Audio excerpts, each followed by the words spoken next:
کون سا غریب ہے جو مسجد ننگے پاؤں جاتا ہو؟ لوگوں نے تو 3 قسم کی چپلیں رکھی ہوئی ہیں، ایک مسجد جانے کی علیحدہ ہے، گھر پہننے کی علیحدہ ہے، شادی بیاہ پہ جانے کی چپل علیحدہ ہے۔ حضرت عمر فاروق رضی اللہ تعالیٰ عنہ نکلے عید کا خطبہ دینے کے لیے، تو بیوی سے کہنے لگے جوتا، اس نے کہا صاحب اتنی دفعہ ٹوٹا ہے اب گانٹھا نہیں جا سکتا، اتنی دفعہ ٹوٹا ہے کہ اب دوبارہ پیمند نہیں لگ سکتے۔ تو حضرت عمر کہنے لگے چل کوئی حرج نہیں، بغیر جوتے کے ننگے پیر ہی چلتے ہیں، کوئی حرج نہیں۔ تو کہنے لگے لوگ کیا کہیں گے؟ فرمایا چپ کر، لوگ جس دن عمر نے یہ دیکھ لیا نا لوگ اس کے بارے میں کیا کہتے ہیں، اس دن عمر نہیں رہے گا۔ تو کہا پھر آپ کا نظریہ کیا ہے؟ فرمایا میرا نظریہ یہ ہے کہ رب رسول میرے بارے میں کیا کہتے ہیں، لوگوں کا کیا ہے؟ لوگ کل کسی کے بارے میں کچھ کہتے ہیں اور پرسوں کچھ کہتے ہیں، میرا نظریہ یہ ہے کہ رب رسول میرے بارے میں ننگے پیر عمر جا رہے ہیں۔ کون جی؟ میں بڑا ماڑا۔ اچھا جناب، کیا غربت ہے؟ 10 قسم کے جوڑے لٹکے ہوئے ہیں کمرے میں، اور پہننے کی فرصت نہیں، سویرے کیا پہننا ہے، شام کیا پہننا ہے، 15 سوٹ کٹھے استری ہو کے لانڈری والا بھیج رہا ہے، اور تو غریب ہے، تو بہت بڑا غریب ہے۔ اس لیے کہ غربت پیسوں کی وجہ سے نہیں ہوتی، غربت تو دل کی ہوتی ہے۔ تو واقعی بڑا غریب ہے اور تو غریب ہی رہے گا۔ امیر تو عمر فاروق تھے جو ننگے پاؤں چلے گئے عید کی نماز پڑھانے، تو رستے میں جو ملا کہنے لگا عمر جوتا تو پہن لو۔ فرمایا تمہیں عمر کا جوتا نہ پہننے کا نقص تو نظر آیا ہے، کوئی حرج نہیں، اگر عمر کو کبھی بتانا ہوا تو وہ والا نقص بتانا جو عمر کی سیرت میں پیدا ہو، کردار میں پیدا ہو، وہ والا نقص بتانا، یہ چھوڑو جوتے آتے جاتے رہتے۔ ننگے پاؤں گئے، پاؤں دھوئے، نماز پڑھائی، لوٹ آئے۔ او بھائی یہاں تو ہمارا بناؤ سنگار اترنا، جتنی توجہ کپڑوں کی طرف ہے اتنی توجہ کبھی ہماری علم کی طرف ہوتی نا، جتنا ذوق شوق ہمارا بناؤ سنگار کی جانب ہے، اتنا بناؤ سنگار کبھی ہمارا اخلاقیات کی جانب ہوتا تو معاملات بڑی حد تک سنورے ہوئے ہوتے۔ حضرت سیدنا فاروق اعظم رضی اللہ تعالی اپنی زندگی کو ترتیب دیا، ایک دن بھی خلافت نہیں مانگی اللہ سے۔ حضرت عوف بن مالک اشجعی ایک صحابی ہیں، حضرت عوف بن مالک رضی اللہ تعالیٰ عنہ فرماتے ہیں کہ جناب ابو بکر صدیق کا زمانہ تھا تو میں نے خواب دیکھا، میں نے خواب میں جناب عمر کو دیکھا، اور میں نے دیکھا کہ کوئی کہنے والا کہہ رہا ہے کہ عمر وہ ہے کہ اللہ کے رستے میں کوئی اسے جتنا مرضی برا بھلا کہے یہ پرواہ نہیں کرتا۔ کس کے رستے میں؟ بولے سارے۔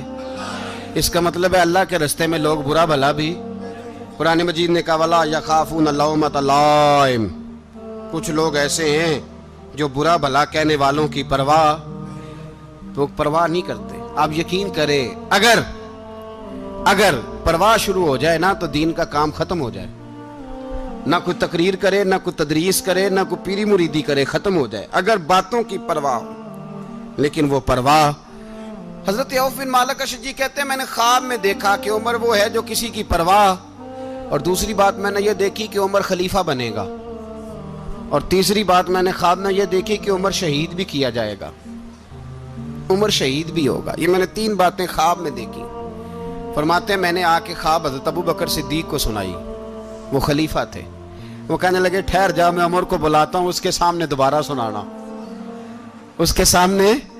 فرماتے ہیں میں نے بلایا حضرت عمر فاروق کو، آ کے بیٹھے، خواب شروع ہوا۔ کہا ایک بات تو میں نے یہ دیکھی کہ آپ ملامت کرنے والے کی پرواہ نہیں کرتے، دوسرا آپ خلیفہ بنے گے۔ جناب عمر کہنے لگے چپ کر، ابو بکر کے سامنے ہی کہہ رہا ہے، چپ کر، خلیفہ کے سامنے ہی کہہ رہا ہے۔ تو حضرت ابو بکر صدیق کہنے لگے عمر اسے کہنے دو، مجھے لگتا ہے رب کی رضا یہی ہے کہ میرے بعد اگر مصطفیٰ کا منبر ملے تو عمر کو ملے، اسے کہنے دو۔ یار یہاں تو لوگ ڈینگے مارتے ہیں، یہاں تو لوگ دعوے کرتے ہیں میرے سامنے فلانے کو بھی بٹھاؤ، فلانے کو بھی بٹھاؤ، اس کو کیا پتا، اس کو کیا پتا، یہ تو بڑکے مارنے کا دور ہے۔ حضرت عمر رضی اللہ تعالیٰ عنہ کو تیسری بات کہی، حضرت عوف بن مالک نے کہا آپ شہید کیے جائیں گے، میں نے خواب دیکھی ہے۔ نیک لوگوں کے خواب بڑی حد تک سچے ہوتے ہیں۔ کہا میں نے خواب دیکھی ہے۔ تو حضرت عمر کہنے لگے شہید تو دلیر لوگ ہوتے ہیں، شہید تو دلیر، جسے سارا زمانہ دلیر کہہ رہا ہے وہ اپنے بارے میں کیا کہہ رہے ہیں؟ کہتے ہیں شہید تو بتلے، میں تو کاہل سا آدمی ہوں، سست آدمی ہوں، میں تو اتنا کام ہی نہیں کرتا، تو یہ خواب تو نے جو دیکھا ہے نا پھر سے دیکھنا۔ تو ابو بکر صدیق فرمانے لگے عاجزی نہ کر، انکساری نہ کر، تو جو کہہ رہا ہے ٹھیک کہہ رہا ہے، لیکن مجھے سن کے شکر بھی ہوا ہے اور افسوس بھی ہوا ہے۔ افسوس اس بات کا کہ تیرے جیسا بتلے عظیم چلا جائے گا، اور شکر اس بات کا کہ رب تجھے زندگی بھی اعزاز والی دے گا، اور شہادت کی موت دے کے اللہ تجھے موت بھی عزت والی عطا فرمائے گا۔ اللہ موت بھی تجھے عزت والی دے گا، تجھے کاہلوں جیسی موت اللہ۔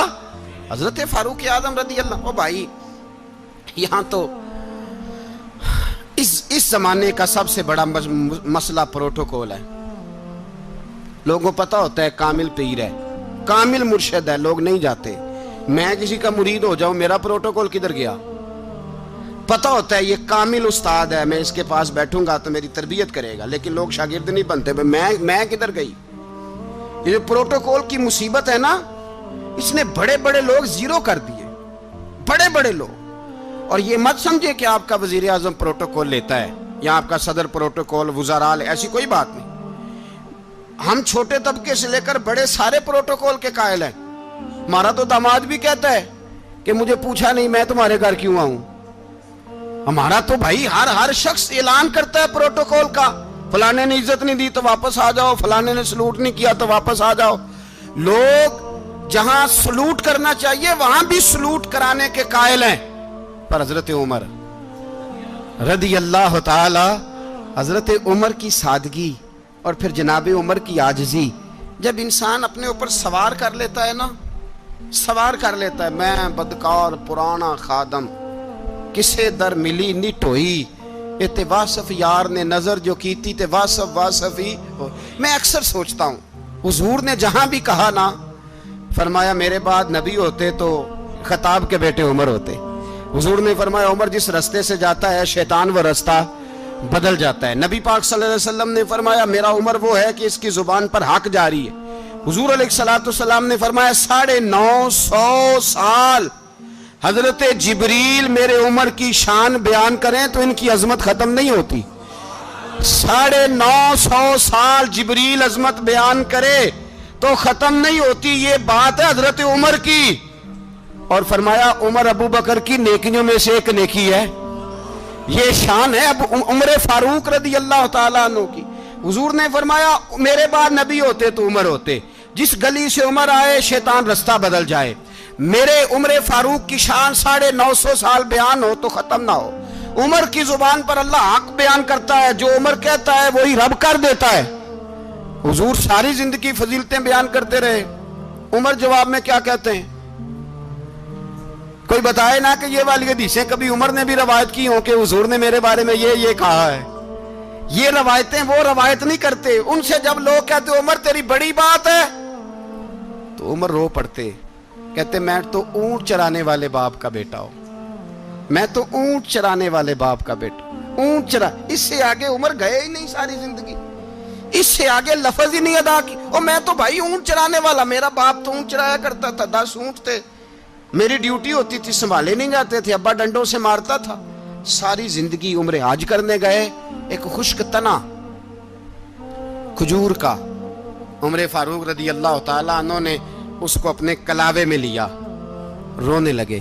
لوگوں نے کہا عمر کیا ہوا؟ فرمانے لگے یہاں میں اونٹ چرایا کرتا تھا، یہاں میں اونٹ چراتا تھا، 10 اونٹ سنبھالے نہیں جاتے تھے۔ دیکھو رسول اللہ کی شان، آج ساری امت چلانے کا طریقہ عطا فرما دیا ہے، ساری نظریے سے پیار۔ یار پیسہ کس کو برا لگتا ہے؟ آپ جس آدمی کی 50 کروڑ کی پراپرٹی ہے اس کو پوچھیں سب سے غریب، آپ کو وہی نظر آئے گا۔ وہ کہے گا میں ٹائٹ ہوں، حالات بڑے۔ میں کئی باری پوچھے انہوں نے، میں کہتا ترجمہ بھی 10 چھڑوں کی، ہمیں تو سمجھ نہیں آتی، اور ٹائٹ حالات کون سے ہوتے ہیں جی؟ جس آدمی کا کروڑوں میں کاروبار ہے نا، اس کو آپ چھیڑے وہ رونے لگ جائے گا، رونے۔ تو کئی میں نے ایسے دیکھے ہیں کرائے کا مکان ہے، ان سے پوچھے صاحب کیا حال ہے، تو کہتے ہیں جتنی اللہ نے شان والی زندگی ہمیں عطا کی ہے کسی کو نہیں دی ہوئی۔ اس کا مطلب ہے خوشی بھی یہی ہے اور غم بھی یہی ہے، اندر سے خوشی ہے، اندر سے ہی۔ تو نے اگر راضی رہنا ہے تو ادھر سے رہنا ہے، ناراض رہنا ہے تو بس اپنے آپ کو خوش رکھے گا تو ہو جائے گا۔ سارے صحابہ مل کے آئے، کہنے لگے عمر فاروق سے کہنا ہے نبی پاک کے زمانے میں تو ظاہراً غربت تھی، ابو بکر کے دور میں بھی غربت تھی، اب تو بڑا مال ہے، عمر سے سفارش کرو کہ عمر نیا کرتا پہنا کرے۔ ملکوں کے سفیر آتے، عمر وہی پھٹی پرانی چادر اوڑھ کے اور وہی کئی جگہ پہ پیوند لگے سوٹ پہن کے سفیروں کے سامنے بیٹھ جاتا ہے۔ عمر کو مشورہ دو، طے ہو گئی بات۔ سب نے جب مشورہ دے لیا تو سارے کہنے لگے یہ بتاؤ شیر کی مونچھ کو ہاتھ کون لگائے گا؟ کہنا کس نے ہے؟ بندہ بھی تو ڈھونڈو نا۔ نے کہا جناب میرا یہ خیال ہے کہ مولا علی شیر خدا کہیں گے، کیونکہ جس شخص کی عمر کو سب سے زیادہ حیا کرتے دیکھا وہ شیر خدا مولا علی ہے رضی اللہ تعالی علی کہیں گے، اس لیے کہ جناب علی تو کئی دفعہ جب گفتگو کرتے تھے تو حضرت عمر چپ کر جاتے تھے اور فرماتے تھے علی نہ ہوتا تو میں ہلاک ہو جاتا۔ تو کہا علی سے کہو۔ جناب علی شیر خدا کو بلایا، کس کام کے لیے؟ جی اللہ اکبر۔ یہ ذرا اپنے اس دور پہ اس بات کو ذرا لاکا جناب ان سے کہیں کہ زیادہ نہیں، ایک کرتا نیا پہن لے، سفیر آتے ہیں وزیر آتے ہیں تو ایک کرتا نیا پہن لے۔ حضرت علی کو بلایا، آپ فرمانے لگے کوئی اور بات ہوتی تو میں کہہ دیتا، یہ والی میں نہیں کہہ سکتا، کوئی اور ہوتی تو میں عمر کو کئی دفعہ کہہ دیتا ہوں، جلال میں بھی تو سن، یہ والی میں نہیں کہہ سکتا، میں تمہیں ایک مشورہ دیتا ہوں۔ کہا وہ کیا؟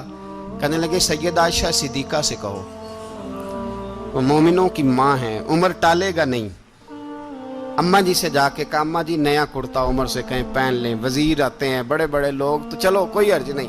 اماں جی نے کہا اچھا کوئی بات نہیں میں بلا لیتی ہوں۔ جناب عائشہ نے پیغام بھیجا، جب خادم نے کہا نا مصطفیٰ کے گھر سے پیغام آیا ہے تو 20 لوگ بیٹھے تھے، عمر کانپتے ہوئے اٹھے، کانپتے دوڑے۔ حضرت عائشہ پردے میں تھی تو فرماتی ہیں عمر اتحیات کی حالت میں بیٹھ گئے۔ کہا اماں جی دیر تو نہیں ہو گئی مجھے آنے میں؟ کہا نہیں ٹائم پہ آ گئے ہو۔ کس لیے بلایا تھا؟ کہا عمر دیکھو غربت کے معاملات اور ہوتے ہیں، جب اللہ آسانی دے تو کوئی چیز استعمال کرنا حرام نہیں ہوتی، اگر حرام ہے تو بتاؤ۔ کہا نہیں اماں جی حلال ہی ہے۔ تو فرمایا پھر اتنے سفیر آتے ہیں مشیر آتے ہیں، اب تو مال غنیمت بڑا آتا ہے، ڈھیر لگ جاتے ہیں مسجد میں، تو چل ایک نیا کرتا تم بھی پہن لیا کرو، اور آپ نیا کرتا پہنو گے تو دھاک بیٹھے گی غیروں پر۔ تو صحابہ کا مشورہ ہے کہ آپ نیا لباس پہنے۔ اماں جی کہتی ہے میں نے حکم دیا تو عمر چپ کر گئے، گردن جھک گئی۔ تھوڑی دیر کے بعد سیدنا عمر فاروق نے سر اٹھایا تو داڑھی پہ آنسو گر رہے تھے، رو پڑے، کہنے لگے پاک محبوب کی پاک بیوی جیسے حکم کرتی ہو میں حاضر ہوں، پر مجھے وہ والا لباس پہنانا جو میرے مصطفیٰ نے پسند فرمایا ہے، اگر یہ رنگ رسول پاک کا ہے تو میں حاضر ہوں، اور اگر نبی پاک کا نہیں تو پھر جیسے آپ حکم کریں۔ جناب عائشہ کہتے ہیں عمر روئے تو میں زیادہ روئی، میرا پلو بھیگ گیا آنسوؤں سے۔ میں نے کہا عمر آپ جائیے۔ عمر یوں نکلے تو جو صحابہ کھڑے تھے وہ کونے میں تھے، سارے آ گئے۔ کہا اماں جی کیا بناؤ؟ فرمایا بھائی تم سب جو باتیں کہتے ہو وہ اپنی جگہ ٹھیک ہیں، پر عمر جو بات کرتا ہے وہ سب سے زیادہ ٹھیک ہے۔ عمر جس پہلو پر بات کرتا ہے وہ یار ایسی عاجزی، ایسا رنگ، ایسا انداز، ایسا طرز حیات، ایسی زندگی۔ اولاد کے معاملے میں لوگ بزدل ہو جاتے ہیں، بزدل، پر حضرت عمر کا بیٹا مصر گیا، وہاں سے کمائی کر کے لایا، تجارت کرنے گیا، لاکھوں کا مال۔ کون سا باپ ہے دنیا میں جس کا بیٹا باہر سے پیسے لے کے آئے تو ابا تفصیل پوچھے کہ بیٹا کہاں سے کمائے، کہاں سے لایا، کتنے ملے، کیوں آئے؟ کون سا باپ تفصیل پوچھتا ہے؟ ابا تو کہتا ہے لا صحیح، اور تعریفیں کرتا ہے میرا بیٹا بڑی کمائی کرتا ہے۔ کبھی پوچھا ہے اس سے کہ ڈیوٹی صحیح دیتا ہے کہ نہیں؟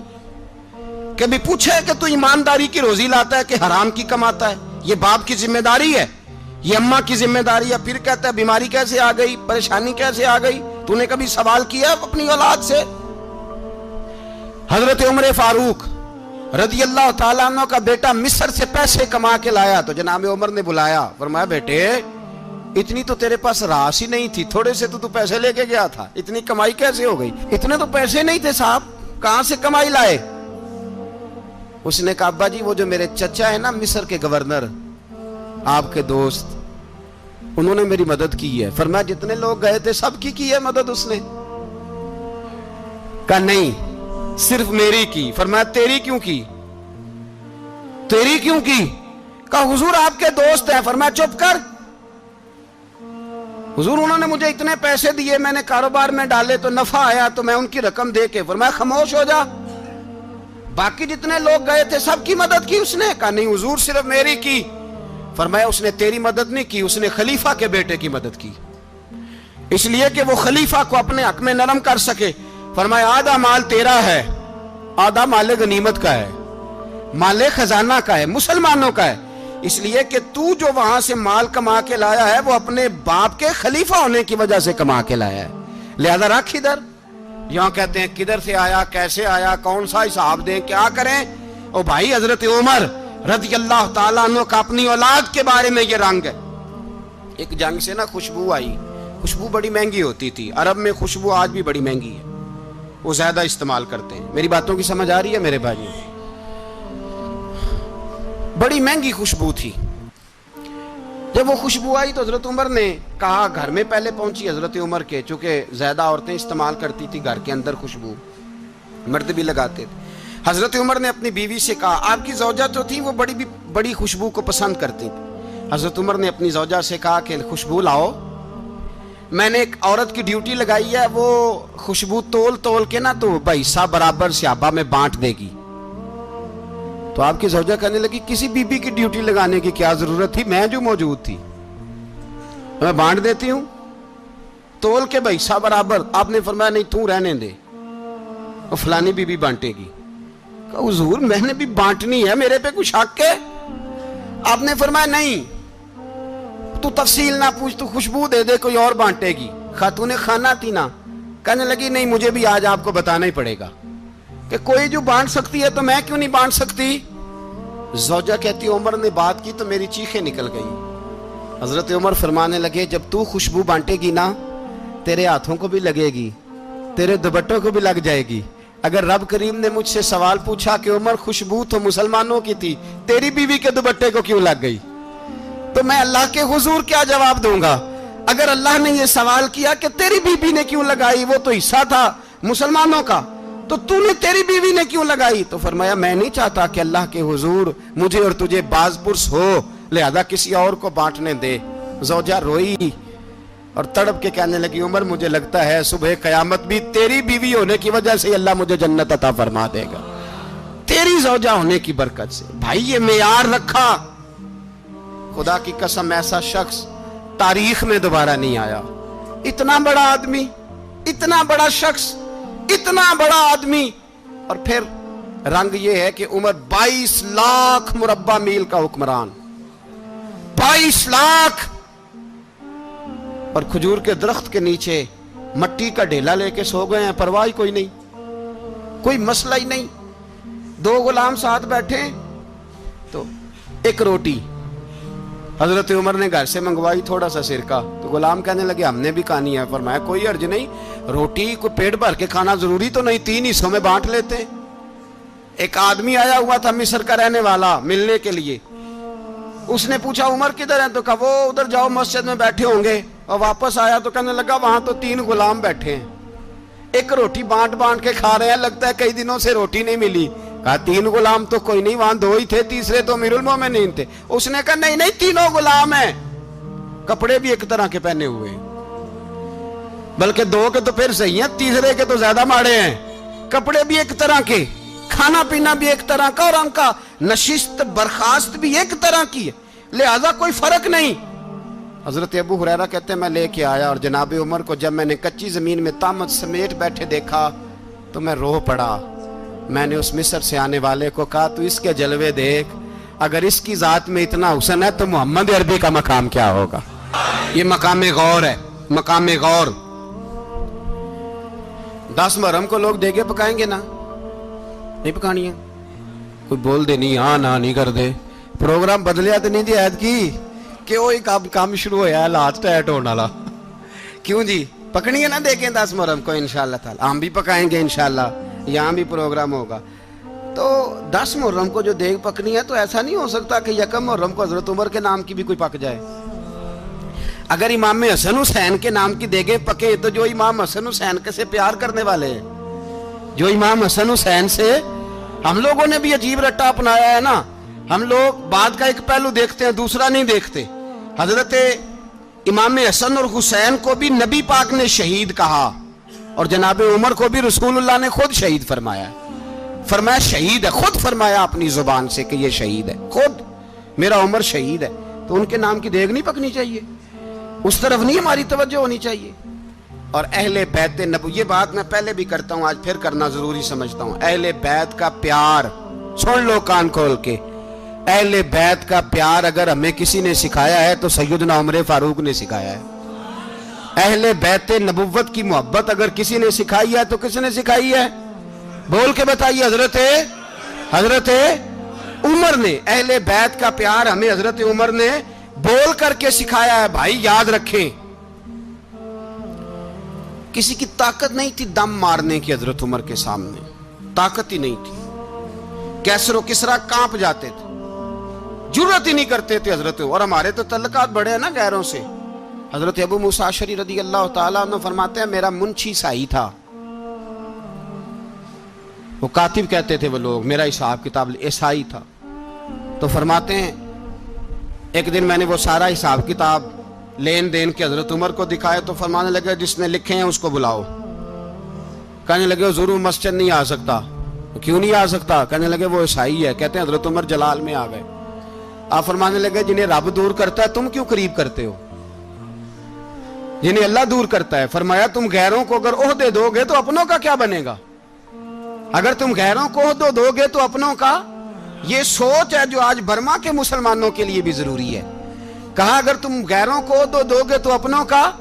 ہم نے غیروں کو عہدے دیے تو دیکھا نا اپنے کس طرح کاٹے جا رہے ہیں۔ غیروں کو جو عہدے دے دیے یارانے سارے غیروں سے، روز دعویٰ ہوتا ہے چین ہمارا سجن ہے، چین ہمارا دوست ہے۔ او بھائی دوست ہے تو اس سے کہو نا کہ برما تو تمہاری ایک چھوٹی سی ریاست ہے، چین کے بغیر تو وہ سانس بھی نہیں لے سکتا، اس کو کہو نا اس حکومت پہ دباؤ ڈالے۔ لیکن ہم لوگوں نے غیروں کو عہدے دیے تو اپنے پس گئے۔ حضرت عمر کہتے تھے ذمی کا ہم ادب کریں گے، ذمی کافر کا ہم، ایسا کافر جو مسلمان ریاست کو قبول کرے، بدامنی نہ پھیلائے۔ ایک آدمی کو آپ نے دیکھا آنکھوں سے نابینا ہے اور بھیک مانگ رہا ہے، تو حضرت عمر کو نظر آ گیا، فرمایا کون ہو؟ اس نے کہا میں یہودی ہوں۔ فرمایا بھیک کیوں مانگتے ہو؟ کہا جب تک تندرست تھا مسلمانوں کو جزیہ دیتا تھا، بوڑھا ہو گیا ہوں کیا کروں؟ حضرت عمر نے گھوڑے کی پشت پہ بٹھایا، کافر کو گھوڑے کی پشت پہ بٹھایا اور بٹھا کے مدینے لائے۔ حضرت علی شیر خدا وزیر خزانہ تھے، فرمایا علی اس کا وظیفہ جاری کرو۔ کہا یہ کون ہے؟ فرمایا یہ یہودی ہے لیکن یہ ہمیں جزیہ دیتا رہا، بوڑھا ہو گیا بیچارہ، بھیک مانگنے پہ مجبور ہے، ہماری حکومت کے اندر رہتا ہے، اس کا پورا وظیفہ جتنا خرچہ اتنا وظیفہ لگاؤ۔ حضرت علی کہتے ہیں میں وظیفہ لگا رہا تھا اور وہ میرے نبی کا کلمہ پڑھ رہا تھا، وہ رسول اللہ کا کلمہ پڑھ رہا تھا۔ یہ مزاج، یہ نہیں کہ کافر۔ حضرت عمر نے گورنروں کو خط لکھے تھے کہ زبردستی کسی کو مسلمان نہیں کرنا، جہاں ان کی عبادت گاہیں بنی ہو گرانی نہیں، کوئی مندر کوئی گرجا ضائع نہیں کرنا۔ اسلام سب کو جینے کا موقع دیتا ہے، پر بے ایمانو ظالمو بدذاتو تمہیں یہ کہتا ہے کہ ہم تمہیں جینے کا موقع دیتے، تم بھی مسلمانوں کو جینے کا موقع دو۔ یہ جہاں بستے ہیں جہاں رہتے ہیں انہیں وہاں جینے کا موقع دو، انہیں بھی اللہ اکبر کہنے کا موقع دو، انہیں بھی قرآن پڑھنے کا موقع دو، انہیں بھی رسول اللہ پر درود پڑھنے کا موقع دو۔ ہمارے ملک میں عیسائی اپنی مرضی سے کھلے عام تبلیغ کرتے ہیں، یہاں تو چینل چلائے ہیں عیسائیوں نے۔ کسی مذہبی جماعت نے کبھی جلوس نکالا کہ عیسائیوں کا چینل بند کرو؟ بولے نکلا ہے کہ نہیں نکلا؟ کتنے ظلم کی بات ہے۔ ہم جب غیر کو اتنا تحفظ دیتے ہیں، اتنا تحفظ دیتے ہیں، ہم نے دیکھا ہے مجھے بیسیوں لوگوں نے عید پہ ٹیلی فون کیے کہ عیسائیوں کو قربانی کا گوشت دے لیں، مجبور ہیں جی، دروازے پہ آ گئے ہیں، ہمارے کام کاج کرتے ہیں۔ بیسیوں لوگ، عام آدمی کے دل میں ان کا اتنا جذبہ ہے، وہ مسائل کا بیان کرنا ایک علیحدہ بات، لیکن ہمارے دل کافر کے حق میں بھی نرم ہو جاتے ہیں۔ تم کس قدر زیادہ بے ایمان ہو اور کفر کس قدر زیادہ ذلیل ہو گیا ہے کہ مسلمان کے حق میں نرم ہوتا ہی نہیں۔ اور اس سے بڑے ذلیل وہ ہیں جو ان ذلیلوں کے سپورٹر ہیں، وہ کسی عرب ملک کے حکمران ہو یا کسی اور جگہ کے، وہ بڑے ذلیل ہیں جو ان ذلیلوں کے سپورٹر ہیں، جو برما کی بچیوں کے